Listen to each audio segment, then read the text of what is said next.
Right now at 7, who wants to be a billionaire? We're gearing up for a historic Powerball jackpot worth a staggering $1.6 billion. And a lithium battery could be to blame after a massive apartment fire in New York. More than 36 people hurt, the latest on those victims tonight. And we're just days away from the midterm elections on Tuesday. We dive into the issues driving voters to the polls as Virginia has seen a larger turnout already than in 2018. On your side, this is NBC 12 News. Tonight could be your extremely lucky night. The Powerball jackpot is now at a record $1.6 billion, the largest lotto prize in history. On your side, Emily Yinger caught up with folks buying tickets, hoping to strike it big.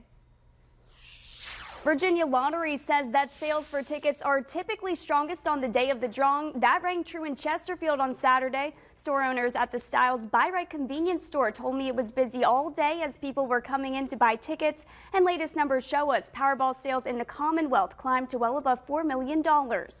No lucky charm, just, shall I say, some luck. Many flocked to convenience stores on Saturday to pick up a coveted Powerball ticket, betting it all for a chance to win that historic $1.6 billion prize. I try to get a ticket every day up until the day. So I'm here now trying to get my winning numbers so I can be that billionaire. The last drawing on Wednesday night brought no big winner for the $1.2 billion jackpot. People were trying to figure out which numbers to pick, and some had a special method. I do birthdays, ages of my kids, and easy picks. Mostly birthdays and easy picks. Virginia hid more than 8,900 tickets sold per minute on Saturday. That's just over $4 million. Even with all of those tickets purchased, everyone is hoping they'll be the lucky winner. When asked how they'd spend the money, most people said they'd be generous with their earnings. I don't know, a lot of investments, probably a new home, of course a car, and I will definitely look out for my family members. Well, of course, bills got to go, and my family first. Then a lot of people. I make a lot of people happy.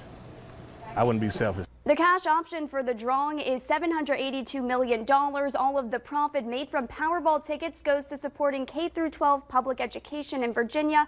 On your side, Emily Yinger, NBC 12 News. All right, thank you, Emily. And remember, the cutoff time to get those tickets is tonight at 10 p.m. So just a few hours left. The drawing is at 11 p.m. And we are going to have those winning numbers for you right here on the news at 11. And right now, crews are still on the scene of a massive apartment fire in Manhattan where at least 38 people were injured. Take a look here. You could see that woman dangling from a window as smoke is pouring out of the building. A firefighter rescuing her. Thankfully, she was saved. Now, fire officials say at least 2 residents were critically hurt and 5 others are now in serious condition. Firefighters believe the flames may have been sparked by a lithium battery connected to a bike or a scooter.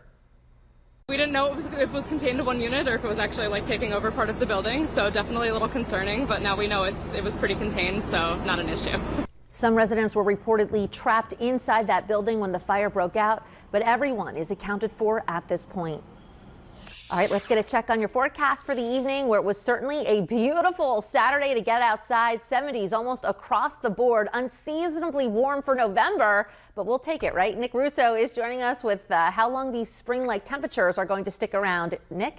Hey, Kelly, yeah, it's going to be another unusually warm day ahead for your Sunday. Right now, we're at 75 degrees at the airport in Richmond. A warm Saturday evening. It feels more like September than November out there right now. Partly cloudy skies, dew points in the lower 60s. The air temperature can never drop below the dew point, so that's going to be close to our overnight low tonight in the mid to low 60s. A mild night ahead. 75 degrees out toward New Kent, 71 in Tappahannock, 74 in Wakefield. These temperatures, again, almost record-breaking out there today. We just were a couple degrees shy of the record high temperature. For the next 5 hours, we'll continue to slide back into the mid-60s as we get toward 10 o'clock tonight with those partly cloudy skies. Dry weather holding on for the most part for the rest of the weekend, and it will stay unseasonably warm for your Sunday. Coming up in your first alert forecast, we'll talk about how warm we can expect to be the next couple of days. We do turn those clocks back tonight as well, and we're keeping a close eye on the tropics where we have another system that may develop as we get toward the end of next week, and that could impact Virginia. We'll talk about that coming up. Kelly? All right, thanks, Nick. Well, we are just 3 days away from the midterm elections, and early voting is now closed.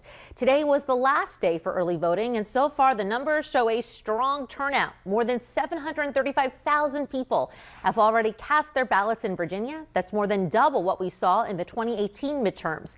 And as you prepare to make your voice heard on Election Day, make sure to double check your polling place. Some precincts have changed since the last election. Because of redistricting. And not only that, every precinct now has its own ballot. So it's extremely important to know where you need to go vote. And you can check that by visiting the State Board of Elections. And I can tell you this year, women voters certainly divided over some major issues, but they could be a deciding factor. Take a look. All right, guys, you ain't got all day.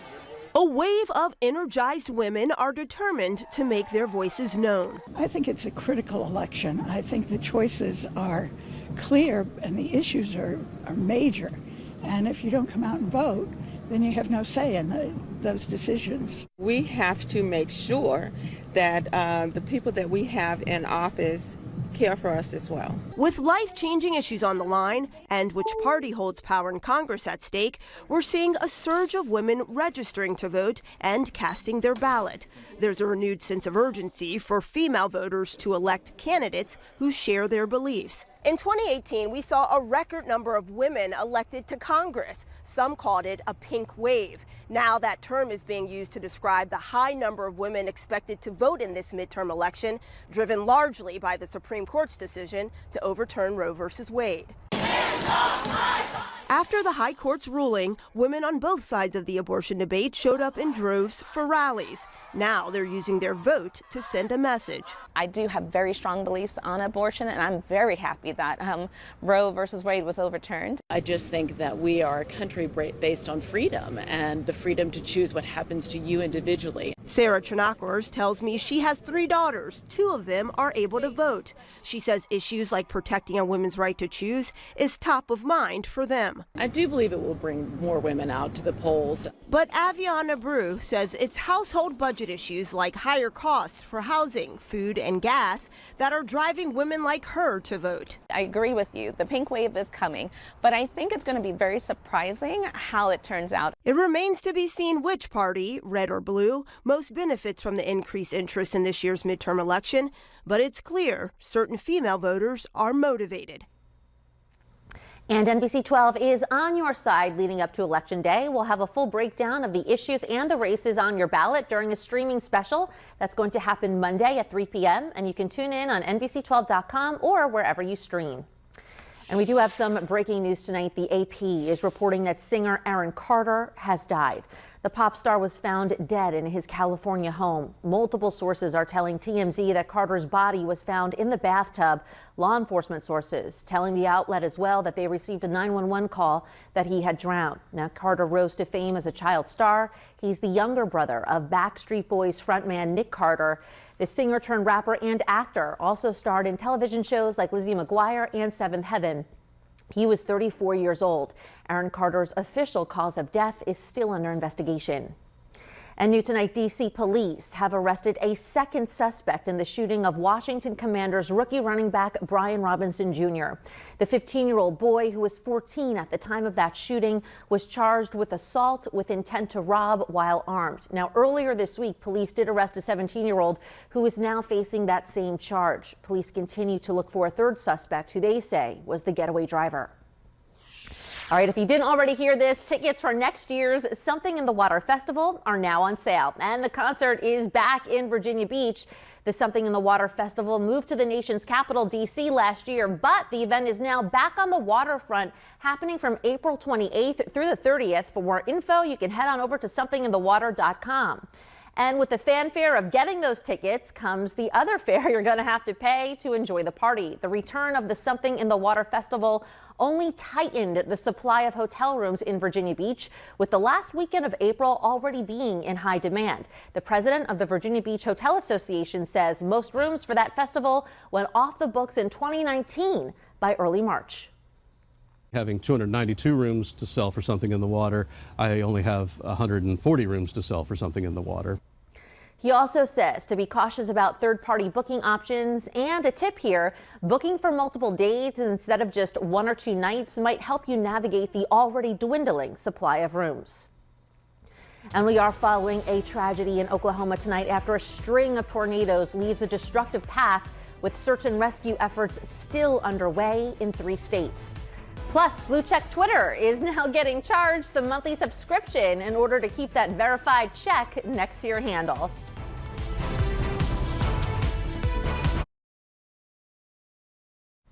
We are following a tragic story out of Maryland tonight where police say 5 people were shot to death in a home. The shooting happened at a house in La Plata, about 35 miles south of D.C. The 5 victims were all adults, and police now working to identify them. Neighbors say there have been some issues at that house in the past. It's a very traumatic scene, not only for the people who live here, but for the officers who arrived and found what they did. Police are trying to identify a motive, but believe this may have been a homicide-suicide incident. Well, new tonight, Blue Check Twitter is in for some changes. Twitter, now owned by Elon Musk, of course, has officially launched a paid subscription if you want to keep your blue check, or you can now buy one no matter who you are. It's $8 a month to now hold on to that blue check for verified accounts. In an update to all Apple devices today, Twitter said any users who, quote, sign up now can receive that blue check mark next to their names, just like the celebrities, companies, and politicians you already follow.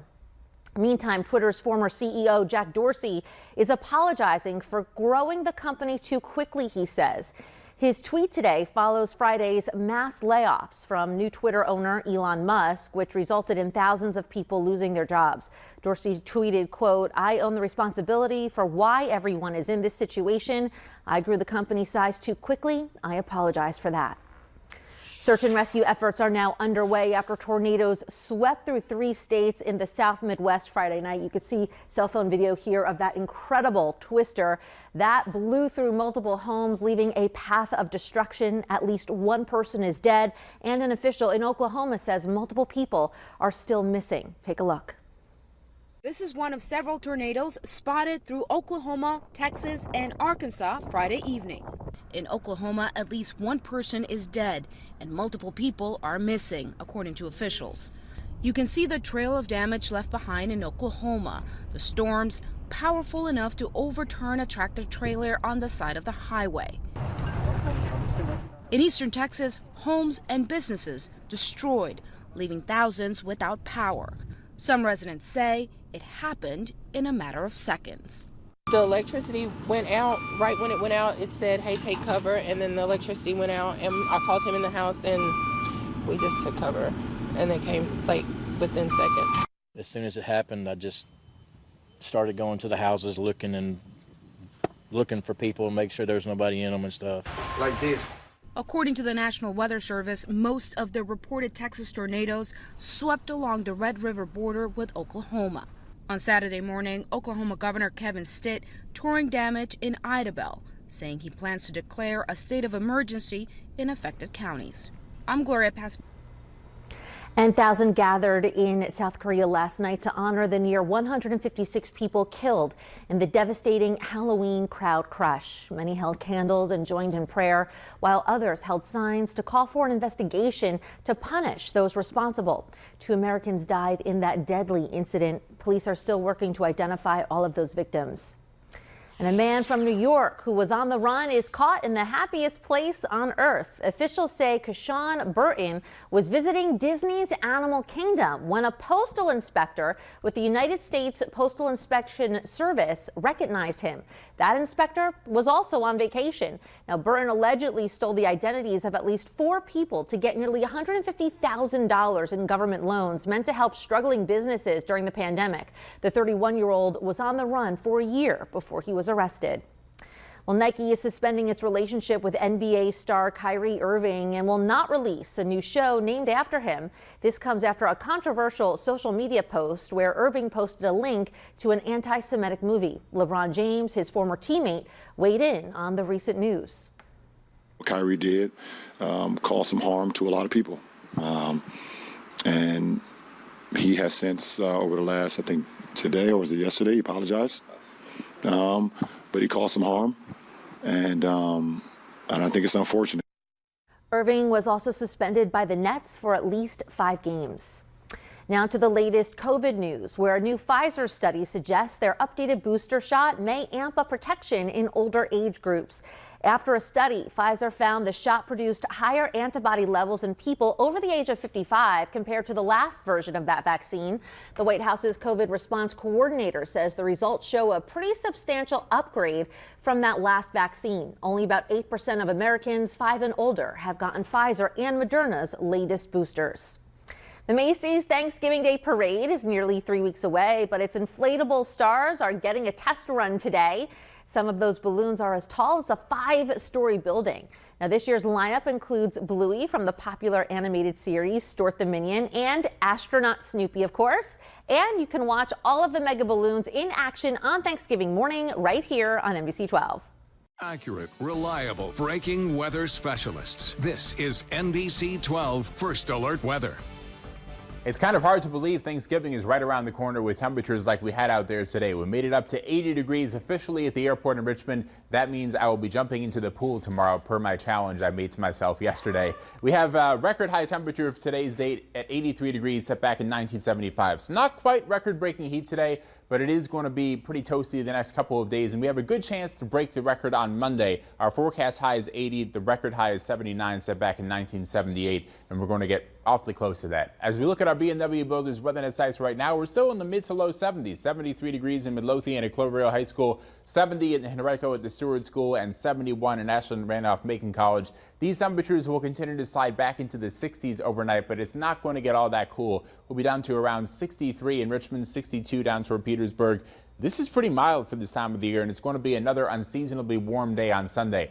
Also, don't forget to turn your clocks back 1 hour overnight tonight. That officially happens at 2 a.m., but if you have one of those manual clocks, you want to turn that back before you go to sleep. Test your smoke alarms overnight. That is a good idea to make sure you are keeping the batteries up to date. And you'll get an extra hour of sleep, but we do lose an hour of daylight during the evening hours. That hour of sunshine will shift toward the morning hours. The sunrise is going to be early tomorrow. As we look at Sunday's forecast, again, lots of sunshine, temperatures climbing into the mid and upper 70s as we head toward the afternoon, awfully close to that 80-degree mark again for tomorrow. The hour-by-hour forecast, we can't totally rule out a sprinkle Sunday, but it's a better chance off to our north and west. Most of us just going to see some clouds passing by tomorrow. And then as we get toward Monday, more sunshine, temperatures back near 80 degrees, but a cold front does arrive late in the day Monday. Not expecting much at all in terms of precipitation with that, but it will turn a little bit more seasonable, cooler as we head toward Tuesday and Wednesday. And the next big thing we're tracking, believe it or not, is the tropics. We have a 70% chance for development off the coast of Florida near the Bahamas as we head through the next 5 days.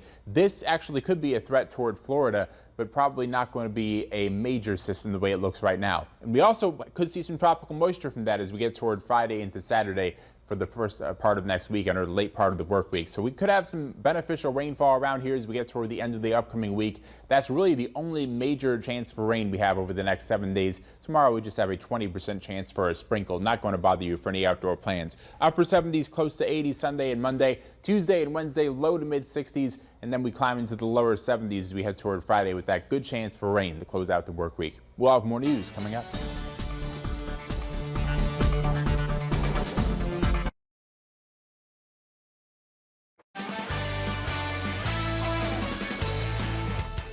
It was a hard-fought game today between VUU and VSU, and ultimately the Panthers came out on top. The two teams going head-to-head today at Rogers Stadium. The second quarter of the game brought on the most points of the game, even though VSU didn't score at all. Now this brings the Panthers' regular season to 9-1, and VSU ended their season today at 4-6. Here's another final look at that score, 33-21. Both teams now gearing up for CIAA championships next week. Meantime, the Richmond Spiders now hold a 7-2 record after their win today. Bryson Parker broke New Hampshire's Hail Mary attempt to seal the homecoming win for Richmond. The Spiders winning 40-34 against the Wildcats. As for other Virginia Fabes, UVA fell short to the Tar Heels this afternoon. The final score there of that game, 31-28. The Cavs are now 3-6, and the Virginia Tech Hokies having to endure, unfortunately, another loss. They went up against Georgia Tech today. The final score there was a close one, 28-27. And later at 7:30 tonight, James Madison University is taking on the Louisville Cardinals. The Dukes are now 5-2, going up against a team with almost the same record at 5-3. You can watch that game over on ESPN. Now to Major League Baseball, starting very soon at 8 p.m., the Phillies taking on the Astros in Houston for Game 6 of the World Series. It's a big game as the Astros have a chance to clinch the title while the Phillies have a chance to force a Game 7. The Astros won Thursday night's game, bringing the series to 3-2. You can catch that game again starting at 8 p.m. on Fox. Stay with us. We're right back after this. Well, that does it for 7. We'll see you back here tonight at 11. Have a great Saturday evening.